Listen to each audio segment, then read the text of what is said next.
100 doctors failed to heal the Mafia boss's son, until the cleaning lady's black genius daughter walked in. A flat line winds through the speakers, shrill and steady.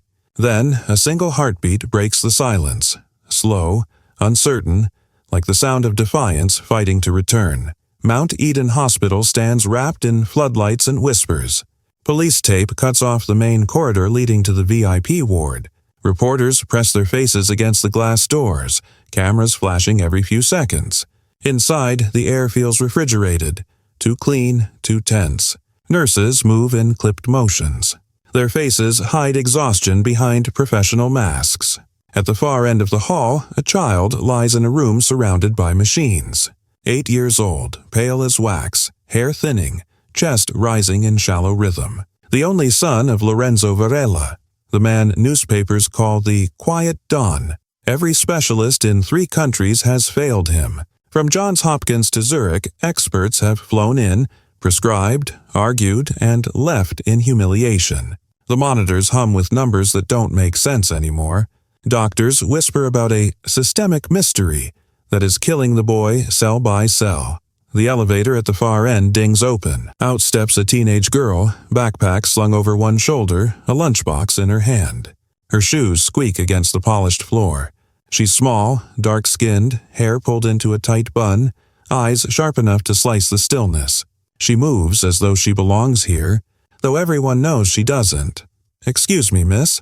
This level is restricted," says the security guard. Before he can reach her, Dr. Morrison, the chief physician, tall and silver-haired, steps forward in irritation. His ID badge swings as he strides toward her. "Who let you in?" "My father works here," the girl says, steady voice. "Samuel Cole, janitorial staff." Morrison folds his arms. "And what do you want, Miss Cole?" Amara adjusts the books in her arms. "To help. I've been studying the case. I think I know what's wrong." A ripple of laughter runs through the cluster of white coats nearby. Morrison smirks. "This isn't a science fair, child. We are talking about multi-organ failure, not a school project." "I know," she says quietly, eyes fixed on the glass door behind him. "But you're treating symptoms, not cause." He sighs, dismissive. "You should be in class, not in an ICU. Your father should keep you out of restricted areas." She doesn't move. "Please, doctor." Just one look at his chart. "That's enough." Morrison's voice sharpens. Out, for a heartbeat, no one breathes. The monitor inside the room stutters, then screams. Nurses rush past them. Through the glass, they see the child arch in a violent convulsion. The numbers on the screen plunge. Alarms wail. "Another seizure!" Someone shouts. Searing as clatter. Orders echo down the hallway. Morrison pushes through the door, barking commands. Amara stands frozen in the doorway, the lunchbox trembling in her hand. Her eyes lock on the child's face. Ashen lips, trembling fingers. The faint discoloration around his gums that no one else notices. "They're treating the wrong thing," she whispers, almost to herself. Her words are swallowed by the chaos inside, but her gaze doesn't flinch. She takes one small step closer to the glass, breath fogging the pain, cut to black. The alarm blares at 4 a.m., cutting through the still-dark apartment like a warning siren. A hand gropes for the clock. Samuel Cole, 50, weary but precise in every motion. He sits up, ties his shoes, and pulls on the gray janitor uniform that smells faintly of bleach. The camera lingers on a pair of smaller hands in the background, Amara's, flipping through a torn anatomy book beside a half-empty cereal bowl. Quick cuts flash in rhythm with the ticking clock. Samuel pushing a mop down the empty hospital corridors, the reflection of fluorescent light rippling in the bucket. Amara perched on a supply crate, reading discarded patient charts under the hum of vending machines. Her pencil scribbling notes on napkins, on the back of invoices, even on a strip of medical tape stuck to her wrist. Every morning follows the same silent choreography. Father and daughter passing in the hallways like two shadows belonging to different worlds. His work uniform faded, her mind burning with questions that have no place in rooms she isn't allowed to enter. By noon, the news has spread through every corner of Mount Eden. The mob boss's boy is fading fast and no one can find the cause. The doctors whisper about toxic syndromes, genetic collapse, divine punishment. Everything but the truth. Amara stands in the break room doorway, invisible to the men in white coats debating theories over coffee. She watches the nurse carry a tray of medication toward the ICU and whispers, almost instinctively, "Don't give him that. It'll worsen his seizure threshold." The nurse turns, startled. "Excuse me?" She steps closer, voice calm but urgent. "That compound metabolizes into sulfides. His liver can't—" "Out!" the nurse snaps, tone instantly defensive. "Staff only. You're not supposed to be here." Amara freezes, the words she's memorized, medical terms she's learned in secret, evaporating mid-sentence. The nurse glares until she retreats, humiliation burning down her throat. The doors hiss shut behind her. Down the hall, Samuel finds her sitting beside her cleaning cart, knees pulled to her chest, medical books stacked like fortresses around her. The smell of ammonia drifts between them. "Hey," he says softly, crouching beside her. His voice carries that weary music of a man who's seen too many locked doors. "What happened this time?" "They don't listen," she murmurs, eyes rimmed red. "They think I'm a child playing doctor. They're too proud to look," he sighs, wiping a smudge of cleaning foam from his sleeve. "You can't fight marble walls with paper, baby. They don't read the words we write." She lifts her gaze and there's steel in her eyes, more defiance than tears now. "Then I'll write on glass." For a moment, neither speaks. The overhead lights flicker. Down the hall, a distant monitor beeps, a reminder of time running out. Samuel wants to say more, but she's already rising, tucking the books into her backpack. "Amara!" he calls, low, pleading, but her stride doesn't falter. She walks toward the ICU, footsteps soft but certain, moving like she's rehearsed this in dreams. At the security station, the guard yawns, half asleep, unaware of the girl slipping into the restricted wing behind a passing nurse. As the camera pans up to the surveillance monitor, the feed distorts for a heartbeat, static, a glitch, a flicker of light, then she's gone, swallowed by the corridor leading to the boys' room. The ICU hums with a kind of haunted stillness, machines blinking, air thick with sterilized defeat. Amara stands at the threshold, unseen behind the half-closed door. Her reflection trembles across the glass, a ghost among giants in white coats.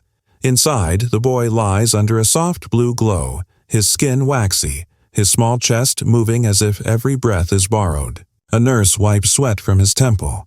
Strands of hair come away on the cloth. Amara's eyes sharpen. She doesn't flinch, she observes.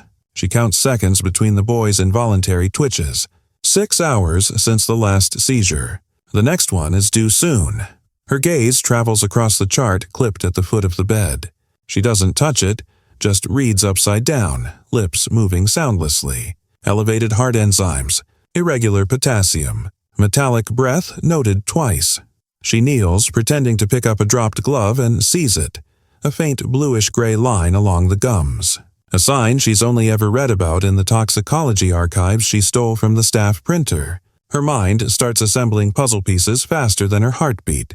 Hair loss, peripheral neuropathy, abdominal pain after meals, blue line on gums, and seizures every 6 hours. She flips open a tiny notebook from her pocket and scribbles, T12, heavy metal.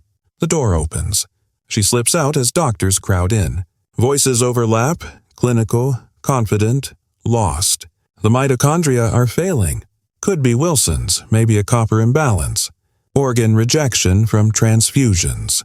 They circle theories like vultures around invisible prey.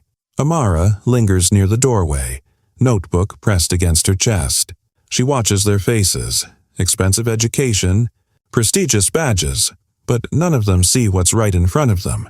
When they pause, she hears herself speak before she decides to. Test his urine for thallium.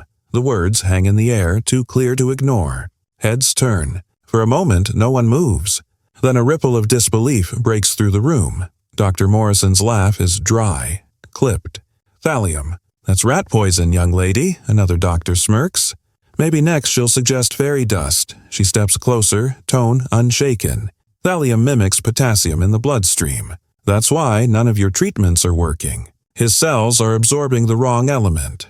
Her composure unnerves them. Morrison's amusement fades into irritation. "You've read a few internet articles and think you've solved what international experts couldn't. "I've read your reports," she replies, "and you keep missing what you're not looking for." The room goes silent except for the rhythmic blip of the monitor. The boy's oxygen dips by 2 points. Another seizure incoming. "Security!" Morrison barks. "Get her out of—" The door opens with a hiss. A man enters, and the entire atmosphere changes. The nurses straighten instinctively. The air seems to bend around his presence. Lorenzo Marcelli, the quiet Don. He's in a tailored black suit, eyes shadowed by sleepless nights, power wrapped in exhaustion. He doesn't look at the doctors first. He looks at the girl. "What did you say?" His voice is low, smooth, and dangerous in its calm. Amara meets his gaze without flinching. "Your son's not sick, sir. He's being poisoned. Thallium. It's slow, invisible, and it fits every symptom. No tremor, no hesitation. Just a fact."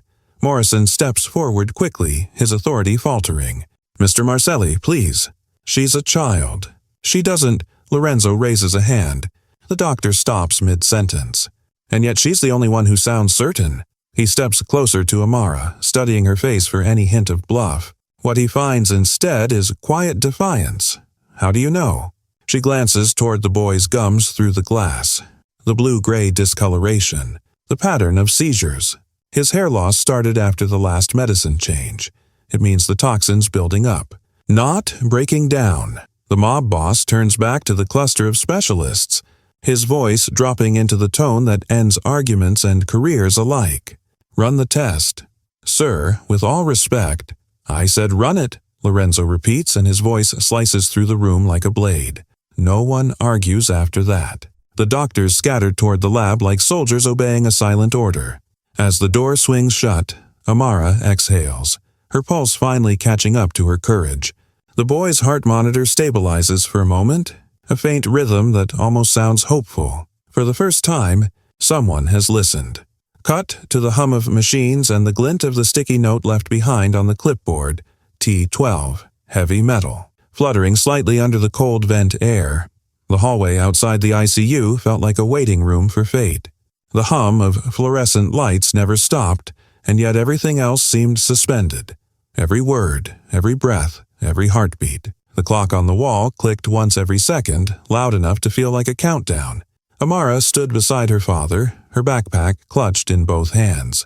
Samuel's fingers trembled against the mop handle he hadn't realized he was still holding. Across the corridor, a cluster of doctors murmured near the coffee machine. Their voices were low but sharp, the kind that cut when they thought she couldn't hear. Ridiculous. Career suicide if it's wrong. She just guessed. A child guessing. Samuel's eyes flicked toward her. "You sure about this, baby?" Amara didn't look at him. Her eyes were locked on the door of the lab, sealed behind frosted glass. "I don't guess," she whispered.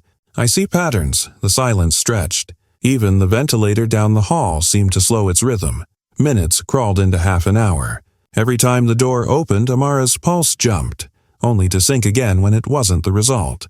Her father's hand brushed her shoulder, steady but heavy, a silent prayer disguised as comfort. Then, footsteps, fast, uneven. The lab tech burst out, paper clenched in his gloved hands, mask pulled halfway down his face. "Dr. Morrison," he shouted, voice cracking. "You need to see this." The doctors crowded around as he handed over the results. The hum of the hospital faded into the distance, replaced by the rustle of paper and the growing dread in Morrison's eyes. He read once, then again, then a third time, slower, like the words might change if he begged them to. "Thallium levels," he murmured, throat dry, 15 times above normal. For a heartbeat, nobody moved. The sound of the air conditioner filled the gap where disbelief lived. A nurse gasped softly. The paper slipped from Morrison's hands and fluttered to the floor, landing between the polished shoes of a janitor's daughter and the chief physician of Mount Eden. Samuel exhaled in relief that sounded like awe. Amara didn't smile. Her eyes were fixed on the ICU window. Inside, a nurse adjusted the IV. The boy's color had begun to change, faint pink replacing the ghostly white. Lorenzo Marcelli stepped forward from the shadows at the end of the hall. His expression didn't shift, but his eyes, the kind that once made grown men confess, glimmered, wet. The doctors stepped aside automatically, making space for power that needed none. He stopped in front of Amara.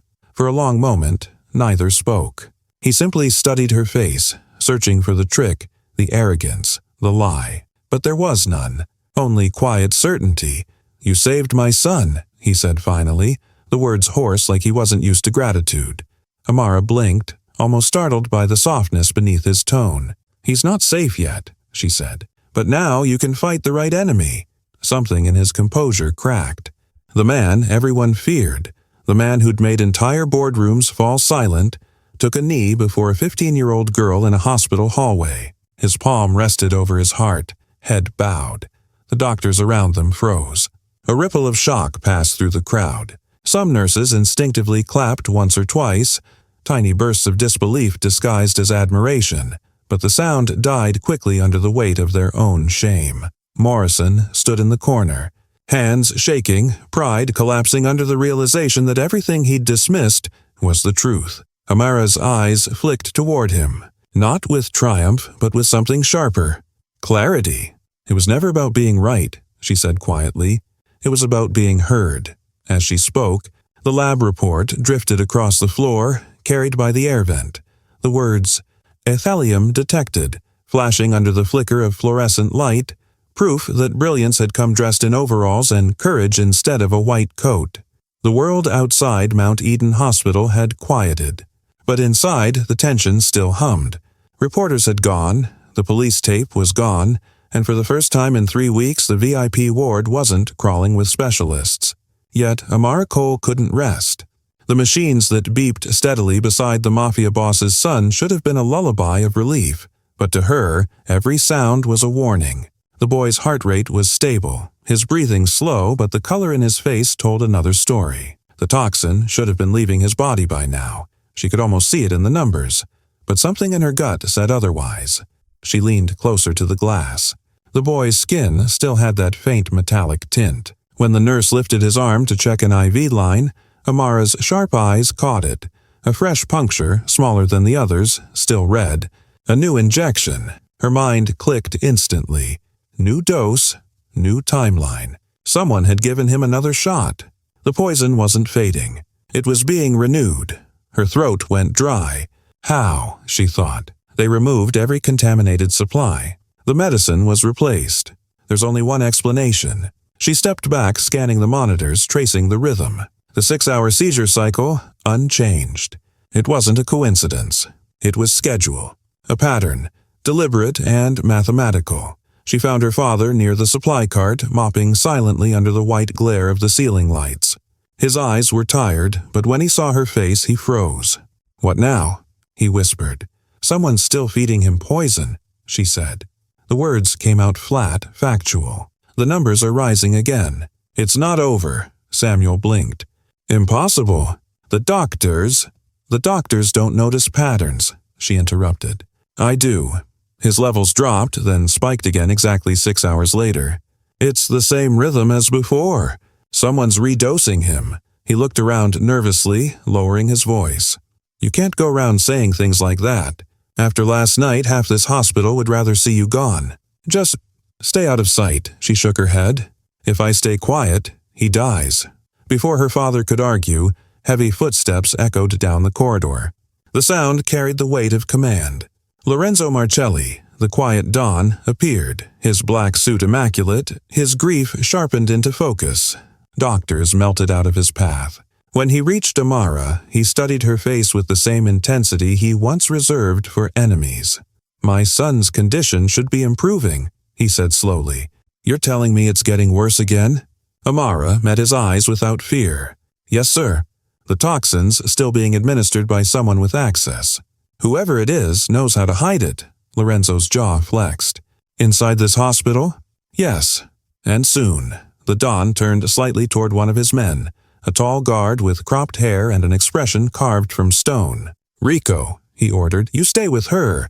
Whatever she needs, she gets. If anyone stops her, you stop them first." Rico's voice was low and steady.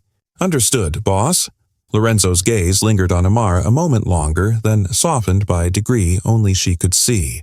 "Find them," he said. "Find the one who tried again." Then he walked away, his footsteps fading into the corridor's hum. Samuel exhaled shakily once the men were gone. "You've got his attention now, baby. That's not always a blessing." Amara zipped her notebook into her backpack. Attention means protection. It also means pressure. Either way, I have to move fast. For 2 days, she moved like a ghost through the hospital's routines, blending into the background the way she always had. While her father cleaned, she observed who entered which rooms, when the medicine carts rolled, when the IV bags were changed. She wrote everything down: times, initials, hall numbers. At night, when the hallways emptied, she spread the notes across the janitor's lounge floor, connecting the dots with colored pens.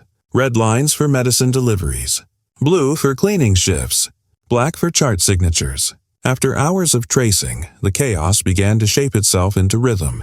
2, 3, 5, 7, always prime numbers. A mathematician's heartbeat. And every interval, one name appeared in the logbooks: Dr. Lyra Walsh. Amara remembered her face. Perfect bun, perfect smile, perfect disdain when she'd laughed off the idea of thallium. Rat poison, she'd said. Not in a hospital like this. Now her initials were everywhere. On the medroom access slips, on the replacement IV schedules, even on the new order for flush caps, which only she approved. By dawn, Amara's eyes burned from exhaustion, but she'd solved the pattern. She looked up from the papers, whispering to herself, "Every prime hour. Not random. It's planned." Her father rubbed his eyes. "Planned by who?" She didn't answer. She only circled the name again, her pen pressing so hard it tore through the paper. That afternoon, Amara slipped into the storage wing, the one behind the pharmacy lab where few people went alone. The hum of refrigeration units filled the narrow aisles.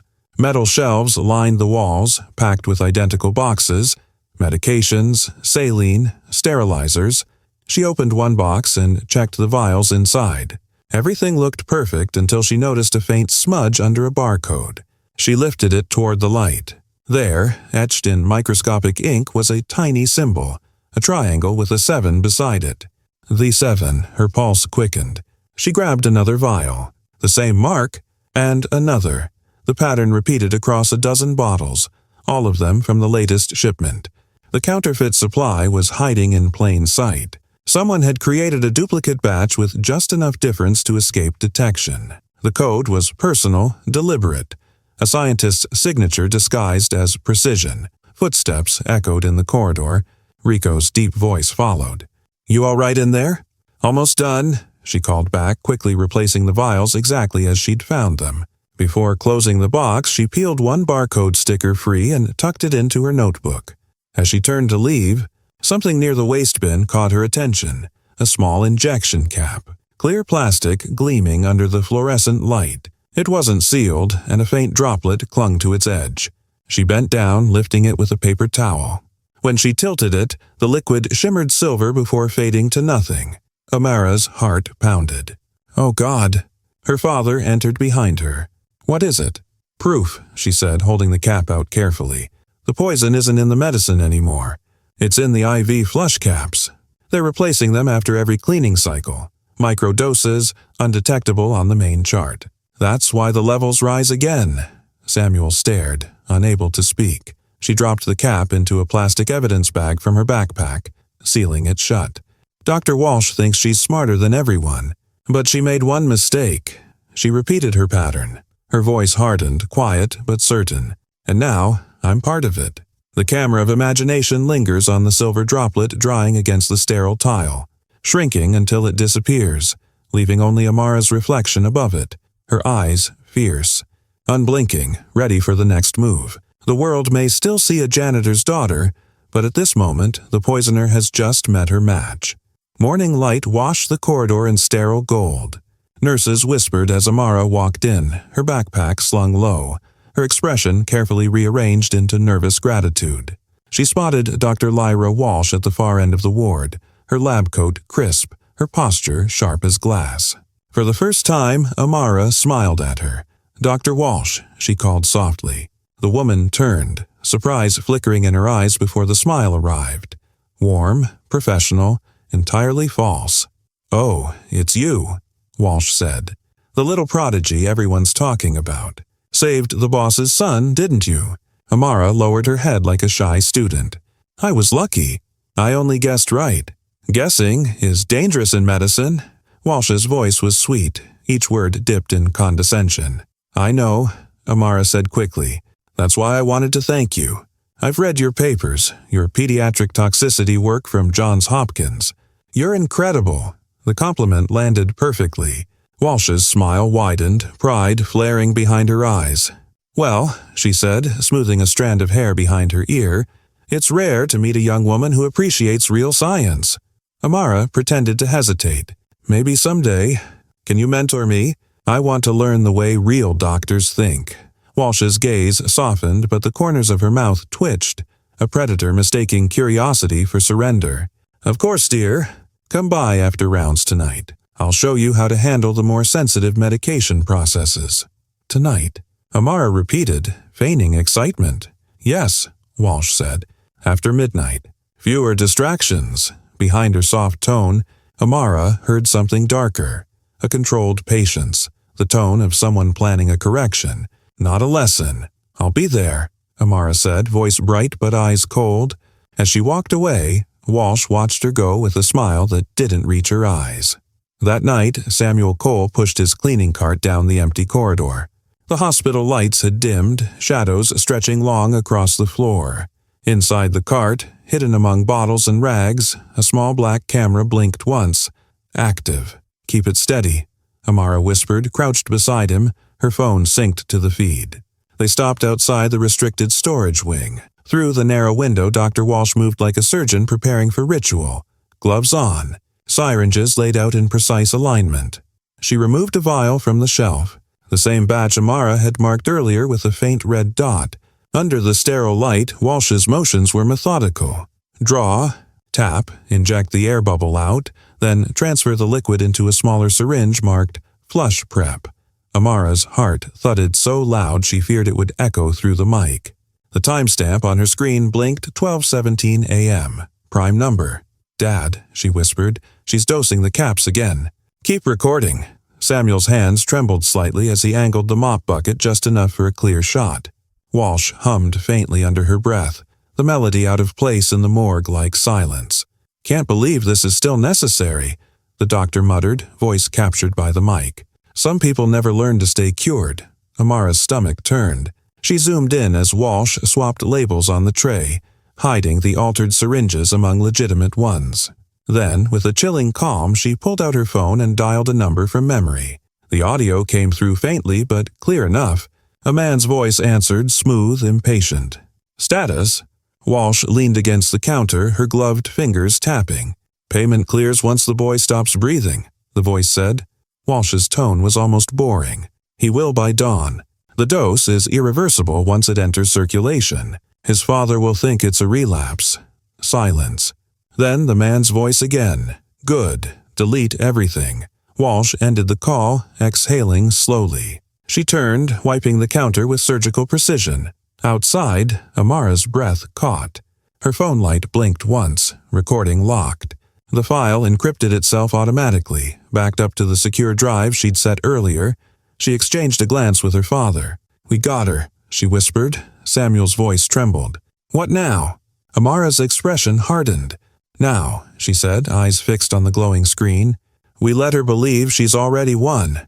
The camera zoomed in one last time on the doctor inside, Dr. Walsh calmly labeling death as medicine, before the scene cut to black. The red recording light, the only heartbeat in the dark. The next morning, the hospital conference room was unusually full. Department heads, administrators, senior doctors, all summoned by a polite but urgent memo from Amara Cole, marked, "Safety briefing, mandatory attendance." None of them questioned it. After all, she was the girl who'd saved the Mafia boss's son. Curiosity alone was enough to fill the room. Dr. Lyra Walsh entered last, calm and radiant, her confidence restored. She wore a crisp white coat and a pearl smile, the picture of authority reclaiming her spotlight. Her eyes skimmed the crowd, pausing only briefly on Amara, who stood near the front beside a large monitor. Walsh smirked faintly. "So," she said, "are we reviewing protocol? I'd be delighted to help ensure accuracy." Amara didn't look up. That's exactly why you're here, Doctor." Her tone was steady, too steady. She clicked a remote. The monitor behind her flickered to life. At first, it was just static. Then, video. The screen showed the inside of the medical supply room. The same sterile counters, the same fluorescent hum. Then Dr. Walsh appeared, perfectly framed, preparing a syringe. Every breath in the room seemed to vanish. Walsh froze, her practiced composure cracking for the first time. "Where did you get—" Amara pressed play again. The audio kicked in. Voice on phone. "Payment clears once the boy stops breathing. Walsh. He will by dawn." The words echoed through the room like a sentence. Gasps broke out. Someone muttered, "My God!" At the far end of the table, Lorenzo Marcelli rose slowly. His chair scraped the floor with deliberate menace. "You tried to kill my son," he said, his voice a growl controlled by will alone. "In my city. In my hospital." Walsh took a step back. "This is doctored footage. Fabricated. She's manipulating you." Amara's voice cut through the chaos. "You didn't just poison a child, Dr. Walsh. You poisoned trust. Every one of you in this room let it happen because you never looked twice at the janitor's daughter." Her eyes swept the silent crowd.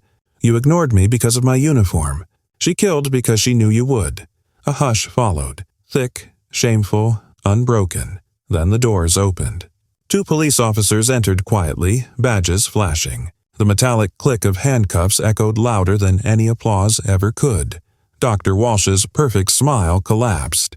As they led her past her peers, not one doctor met her eyes. Amara stood still, unflinching, as the sound of the cuffs became the final heartbeat of justice served. The world outside Mount Eden erupted overnight. Headlines screamed across every screen. "Black teen exposes elite murder plot inside. Prestigious hospital." Morning anchors replayed the footage again and again. The quiet voice of a 15-year-old girl dismantling the arrogance of an entire institution. Hashtags trended worldwide. Yaker Cole Protocol. Measure Justice in Scrubs. Reporters camped at the hospital gates as investigators swarmed the wards. Within days, every patient file was re-audited, every medication batch retested. The state board convened emergency sessions. Hospitals nationwide adopted the Cole Protocol. Mandatory toxicology screening in all undiagnosed cases. What began as a janitor's daughter's intuition had rewritten national policy. Inside Mount Eden, the culture shifted overnight. White coats now greeted blue uniforms with cautious respect. Posters appeared in hallways quoting her words, "Listen before you diagnose." For the first time, humility became part of the treatment plan. Samuel Cole stood in the same corridor he'd once mopped at dawn. Only this time his nameplate read Facility Supervisor. When Amara passed, he still carried his old mop. "To remind them where we came from," he said with a grin. Lorenzo Marcelli kept his word. The Cole Scholarship Trust opened that spring. Funding gifted youth from working-class families into medical schools across the country. Reporters tried to thank him, but he only replied, "Don't thank me. Thank the girl who saved my son." Several senior physicians faced ethics hearings, their careers dissolving under the same lights that once made them untouchable. The institution's pride was gone, but its purpose, at last, was clean. A year later, under the morning sun, Amara stood at her high school graduation podium in a white dress instead of a lab coat. Cameras flashed, but she spoke calmly, voice carrying over the crowd. "The best revenge isn't anger," she said, smiling faintly. "It's accuracy." The audience rose in applause. In the front row, the boy she'd saved, healthy, laughing, clapped with both hands, his father beside him, proud and silent. The camera panned slowly across their faces, settling on Amara's steady gaze. Justice had already been served. Now came the healing. They said knowledge needs degrees, that wisdom is born only in lecture halls, sealed behind the walls of privilege.